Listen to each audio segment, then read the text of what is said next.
Hai, selamat datang di Vlog Australia.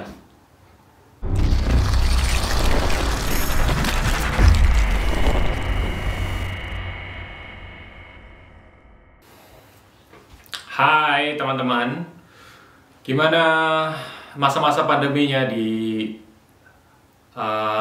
rumah kalian, di kota kalian, di daerah kalian?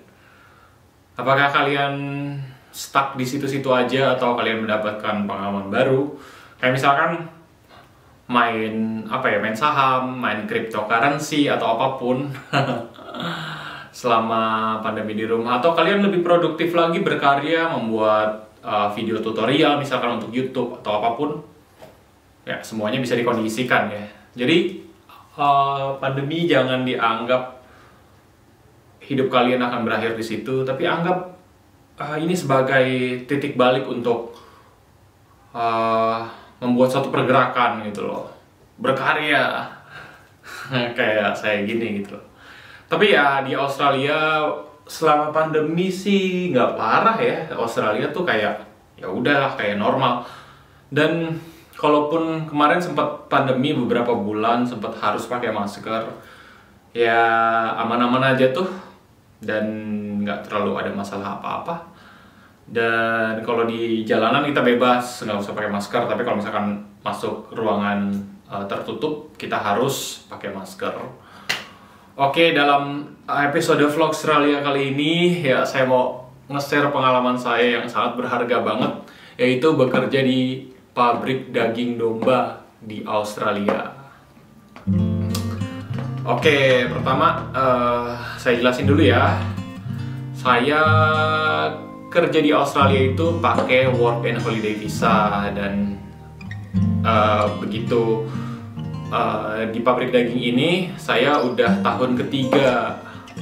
Jadi tahun ketiga udah mau habis ya, jadi saya harus nyari visa jenis baru, yaitu visa pandemi, dan biayanya itu gratis. Dan ya saya kerja lagi selama setengah tahun untuk bisa dapetin visa pandemi itu. Jadi harus kerja di sektor kritikal di Australia. Jadi saya udah ngalamin banyak petualangan, banyak pekerjaan selama di Australia, yaitu nggak hanya pekerjaan ya, tapi tempat-tempat yang menarik, tempat-tempat wisata dan pertemanan dari berbagai bangsa gitu loh. Sampai pada akhirnya saya harus berlabuh ke sebuah titik di mana saya harus mengurangi jadwal traveling saya karena pandemi juga ya pada waktu itu. Jadi ya gak usah deh traveling dulu, kerja dulu deh, nabung uang itu selama pandemi, baru setelahnya nanti situasi agak membaik kita bisa traveling lagi kayak sekarang. Oke, jadi saya mau langsung cerita aja ya gimana saya bisa berangkat ke pabrik dagingnya ini gitu loh, atas ide apa gitu kesini. Sebelumnya saya juga pernah kerja di pabrik daging di Queensland. Saya kerja untuk pabrik daging sapi ya, dan setelah selesai melewati beberapa bulan, saya pindah ke daerah yang namanya Wellington di New South Wales, negara bagian. Sebelumnya saya di Queensland, di Caboolture, kemudian pindah ke sebuah kota namanya Dubbo dan Wellington ya. Jadi Dubbo dan Wellington itu berdekatan ya kotanya. Nah, saya cari kerja di antara dua kota ini. Dan awalnya saya itu pengen kerja di solar farm construction. Jadi visa saya kan tinggal sedikit tuh ya, tinggal setengah tahun lagi habis gitu loh. Terus ya saya pakai pengen kerja di sektor construction. Tapi pada waktu itu begitu saya pindah, proyeknya belum mulai, jadi saya harus cari kerja pada saat itu. Cari kerja, akhirnya di Dubbo saya tahu dulu tuh ada pabrik daging namanya Fletcher International. Akhirnya saya kerja di situ deh. Saya lamar, terus nggak berapa lama saya dapat panggilan. Cepet banget itu. Kenapa cepet banget? Karena abattoir itu selalu butuh orang untuk kerja. Jadi kalau dulu zamannya WHV saya baru-baru awal itu kayak yang terkenal itu kerja farm gitu. Tapi untuk anak WHV yang sekarang ini, pabrik daging bisa jadi solusi yang lebih baik ketimbang kerja di farm. Karena pertama, di farm itu jamnya nggak stable, karena kita harus berhadapan dengan cuaca. Jadi ya ketika cuacanya buruk, kita nggak dapat kerjaan deh. Sementara di Australia dibayarnya per jam gitu loh. Kalau kita nggak dapat pekerjaan, kita nggak bisa nabung dong gitu loh. Kalau di pabrik daging ini jamnya stable selama ya seminggu 40 jam gitu loh. Dan ya akhirnya saya diterima. Ketika saya diterima ya saya sudah punya pengalaman untuk mengolah pisau, karena saya pernah beberapa bulan di pabrik sapi. Terus saya nggak untuk penyesuaian saya nggak begitu susah ya, gampang sekali gitu. Karena skill utama yang harus dimiliki ketika kalian kerja di pabrik daging adalah skill pisau kalian. Jadi pisau kalian harus tajam dan benar. Nah, saya kerja di pabrik daging ini sebenarnya rencananya hanya untuk temporer saja, karena untuk menunggu kerja di solar farm. Tapi setelah berjalan 1 bulan, saya dapat tawaran di pabrik daging ini sebagai slaughter person atau slaughterman atau tukang jagal bahasa Indonesianya. Saya dapat tawaran seperti itu. Saya pikir ini kesempatan yang bagus ya, karena saya sendiri Muslim, dan di dalam Muslim kan kita juga harus punya skill ya untuk mengasah pedang ya, mengasah pisau. Itu salah satu skill yang disunahkan ya. Wah, ini oke banget nih, saya terima pada akhirnya gitu loh tawaran ini, dan saya bisa bekerja sebagai halal instructor juga selain menjadi slaughter person gitu. Dan saya dapat kartu trainingnya, nanti kalau udah selesai bisa dapat kartu kompetennya. Dan saya merasa ini sebuah tantangan yang oke banget ya buat saya ya, menghadapi hewan ternak yang hidup terus saya jagal untuk kemudian membuat produk halal. Dan ini pengalaman yang nggak bisa dilupain gitu, dan sangat-sangat berpengaruh sama hidup saya pada akhirnya ya, memperkaya pengalaman saya gitu. Nah, jadi setelah saya ditawarin profesi itu oleh supervisor saya di pabrik daging, saya juga dilema sebenarnya. Saya dapat kerjaan juga di solar farm pada waktu itu, dan pada akhirnya saya putuskan untuk bekerja di pabrik daging karena selain saya punya pengalaman, saya juga bisa belajar hal-hal baru. Jadi kerja di pabrik daging itu dinamis ya, jadi kita nggak hanya belajar satu skill saja, tapi banyak multi skill gitu loh. Ada boning room, ada cold room juga. Jadi kalian bisa memotong bagian-bagian daging itu sesuai dengan standar internasional. Dan itu nggak hanya berlaku di Australia saja, tapi di negara-negara lain kayak New Zealand, Amerika, mana lagi Saudi Arabia, semuanya memakai standar potongan yang sama. Jadi ini peluang karir yang menjanjikan banget untuk kalian yang mau bertahan hidup bekerja di luar negeri. Oke, jadi saya udah deal ya, terima di pabrik daging dan ambil pekerjaan jadi slaughterman. Nah, sekarang untuk bisa kerja di pabrik daging itu apa sih yang kalian butuhkan? Yang kalian butuhkan itu adalah kesiapan mental ya, karena kalian harus berhadapan sama darah dan kotoran. Itu kayak kalau orang yang nggak biasa hadapin darah pasti takut gitu, mimpi buruk karena darah di mana-mana gitu. Terus hal-hal yang menjijikan kayak isi perut, potongan-potongan hewan itu bertebaran di mana-mana. Kalian harus siap sama itu gitu loh. Terus yang kedua, fisik. Kalian harus kuat fisik nih, kayak saya nih. Gak tau saya kuat apa enggak ya, cuma kelihatannya aja kuat, tapi mungkin sebenarnya lemah. Ya, kalian harus kuat secara fisik. Jadi karena saya juga sudah punya pengalaman bekerja labor ya, kerja buruh gitu loh. Di Australia ya kuat lah gitu untuk kerja. Memang awal-awal seminggu awal tuh pegel banget, sakit badan gitu loh kerja. Tapi jadi berotot nih, jadi banyak ototnya. Dan saya juga harus makan makanan bergizi untuk bekerja setiap hari. Itu yang kedua. Dan yang ketiga, kalian membutuhkan key fever vaksin. Jadi itu udah otomatis ya begitu kerja di pabrik daging, pasti kalian akan didaftarkan untuk itu, nggak usah khawatir gitu loh. Nah, terus ujiannya apa aja sih dan wawancaranya gimana? Wawancaranya wawancara normal, kalian isi pajak kalian, terus kalian isi profil kalian apa gitu. Terus ya karena pengalaman nggak diutamakan kerja di sini, jadi ya santai lah. Itu pengalaman berkembang seiring waktu kalian bekerja. Dan ya ada tes fisik dikit lah untuk membuktikan bahwa kalian memang benar-benar berfungsi, organ tubuh kalian muter bekerja nih, berfungsi. Nah setelah itu ya udah deh, kalian diterima. Kalian bisa memutuskan kalian kapan kalian siap untuk start.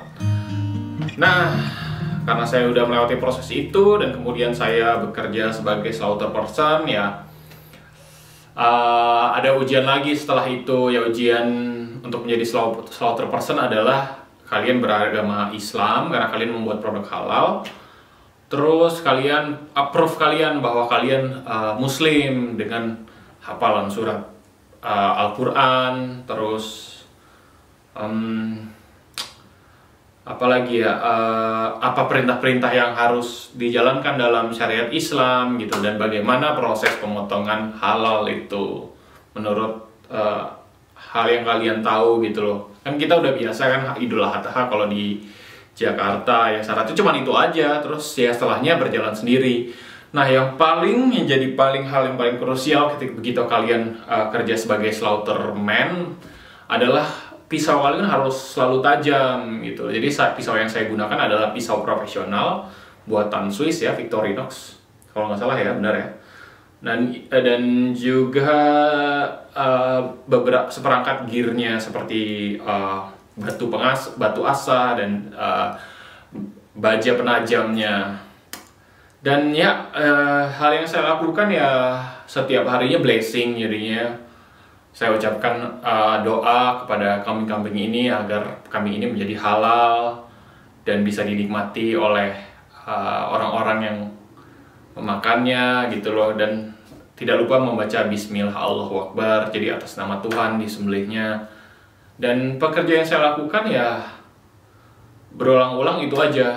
Jadi setiap hari saya bisa slaughter kira-kira ya 3.000 sampai 4.000 ekor kambing, dan itu dibagi sama buddy saya gitu, sama partner kerja berdua. Jadi dalam satu hari itu ya gue baru aja habis kerja slaughterman, dan ini ruangan slaughter tuh. Dan ini equipment kita untuk kerja. Ya biasanya selesai tengah malam karena gue dapet shift malam. Dan kerjaan ini ya cukup menantang lah buat kalian yang mau cobain, buat kalian yang Muslim yang mau cobain jadi slaughterman. Karena sistemnya industrial di sini, kalian harus slaughter banyak banget. Dan mungkin gue juga mau show ke kalian, tunjukin kalian kalau alat-alat yang gue pakai kayak gimana. Ya gue sedikit mau cerita, gue mungkin jadi slaughterman karena juga etos kerja ya, kerja di sini. Ya supervisor ngeliat terus cocok kayaknya nih jadi slaughterman, terus jadi slaughterman. Ya seenggaknya pengalaman lah selama ada di Australia, karena ini industri daging paling besar ya. Australia salah satu paling besar, jadi buat pengalaman tuh oke banget di sini. Nah nih baju armor gue nih yang biasa gue pakai, jadi ngelindungin dari kambing. Dan ini nomor gue, ini one. Terus nih steelnya buat ngasah. Ini harganya mahal ya, sekitar 600.000. Dan ini glove gua untuk motong, ini pisau gua tajam banget ini pisaunya, yang bisa lihat. Nah ini dia nih pisaunya, gua asah tajam banget nih pisau pemotong. Ini aja, dan ini tempat case pisaunya ya, semuanya nih alat-alat. Nih ini locker gua, Nah, hai teman-teman. So, hari ini gue akan nunjukin ke kalian gimana gue pakai seragam slaughter gue. Wah, ada di belakang gue nih. Seragamnya gue ambil ya, seragam gue. Ini pertama gue pakai full body armor metal. Ini untuk melindungi dari tendangan domba ya. Jadi ini melindungi dari dada sampai ke alat kelamin. Nah, dan kemudian apron untuk melindungi kita dari darah segala macem.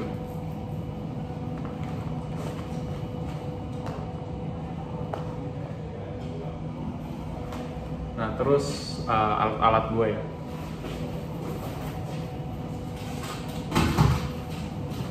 Ini ada metal glove, jadi untuk nyengkram dipakai seperti ini. Jadi untuk megang kambingnya, atau untuk melindungi kita, perisai untuk melindungi kita.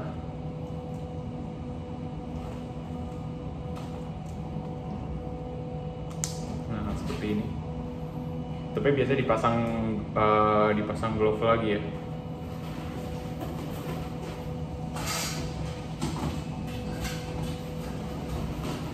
Besi asah, ini besi asah sama pisau untuk slaughtering kayak gini nih, Victorinox. Jadi gua asah tiap hari kayak gini, asah tiap sebelum membunuh kambingnya, lalu membunuh dengan seperti ini. Nah, ini semua alat-alatnya kayak gini nih.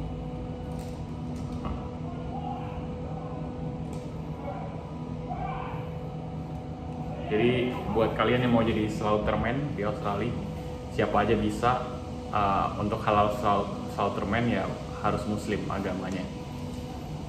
Jadi sebenarnya slaughter itu nggak hanya membunuh, tapi juga blessing ya, mendoakan supaya dombanya jadi halal, hewan ternaknya jadi halal ketika bekerja. Nah, segitu aja untuk tutorial pemakaian alat slaughterman kayak gini. Nah, terus kerjaannya berapa lama saya ambil? Ya, saya sebenarnya bisa ambil lama ya. Tadinya saya juga mau ambil lama, mau stay, tapi karena ada beberapa masalah politik di pabrik, saya nggak mau ikut campur soal itu ya. Jadi saya memutuskan untuk keluar setelah 1 tahun dan ya coba cari pengalaman baru lagi deh. Jadi saya kerja jadi slaughterman itu totally ya 10 bulan. Jadi 2 bulan training, ya sisanya 8 bulan itu saya udah dilepas sendiri. Dan masalah politiknya adalah kayak mungkin orang menganggapnya saya adalah orang yang cuma sementara kerja. Jadi ya saya nggak pantas lah di posisi ini terlama-lama gitu. Jadi level saya nggak dinaikin gitu, saya dibiarin begitu aja. Dan saya udah sadar itu dari beberapa bulan setelah bekerja. Jadi setelah saya menanyakan ke supervisor saya cuma menjanjikan, ya kamu akan dapat kompeten slaughterman, kamu akan dapat kartunya segera mungkin, dikasih tahu kapan. Kemudian dia selalu berbohong soal itu ya, jadinya saya akhirnya memutuskan diri untuk keluar. Akhirnya saya keluar. Tapi ya ini jadi pengalaman terbaik untuk saya bekerja di industri ini gitu loh. Walaupun pada akhirnya kartu kompeten saya nggak keluar, tapi saya disuruh handle sendiri gitu loh sama pabrik. Dan ya yang saya sayangkan itu aja, padahal saya seneng kerja di pabrik ini dan saya punya banyak teman, terutama orang lokal, ya banyak orang lokal yang kerja di sini gitu loh. Ya saya putuskan untuk keluar dan ya ini pengalaman luar biasa. Sekali lagi saya jelaskan. Nah, buat teman-teman yang datang ke Australia melalui work and holiday, melalui student visa, dependent visa, atau apalagi partner visa, protection visa, atau visa apapun lah. Ini kerjaan yang gampang banget buat diambil. Jadi kalian itu seminggu bisa dapat $1.000 lebih lah. Ya 10 juta, 12 juta itu standar di pabrik daging lah selama seminggu ya. Jadi kalau misalkan 1 bulan itu gajinya bisa 50 juta. Jadi gede banget kan gajinya kan. Cuman kerja di pabrik daging gitu aja. Enggak gitu aja. Terutama ya tetap skill bahasa Inggris juga harus menguasai. Ya nggak menguasai nggak apa-apa, tapi kalian akan jadi target bulian terus oleh supervisor, akan dimaki-maki kalau kalian nggak ngerti bahasa Inggris. Jadi kalau bisa ngerti bahasa Inggris ya. Bahasa Inggris itu penting banget untuk hal komunikasi agar tidak terjadi kesalahpahaman saat bekerja. Jadi kalian harus menguasai bahasa lokal. Ya segitu aja pengalaman saya bekerja di pabrik daging. Ya buat teman-teman WHV yang pernah punya pengalaman serupa dengan saya, ya kalian pasti dapetin sesuatu yang berharga ya untuk dibawa pulang ya ke Indonesia nanti gitu loh. Dan ya untuk itu ya semoga kalian bisa dapetin kerjaan ini juga ya. Dan saya akan terus share kerjaan apa lagi yang saya akan dapatkan di Australia. Dan saya juga terus bertualang. Jadi target saya adalah melengkapi satu benua Australia. Jadi saya pengen telusurin semua benua Australia, semua state-nya.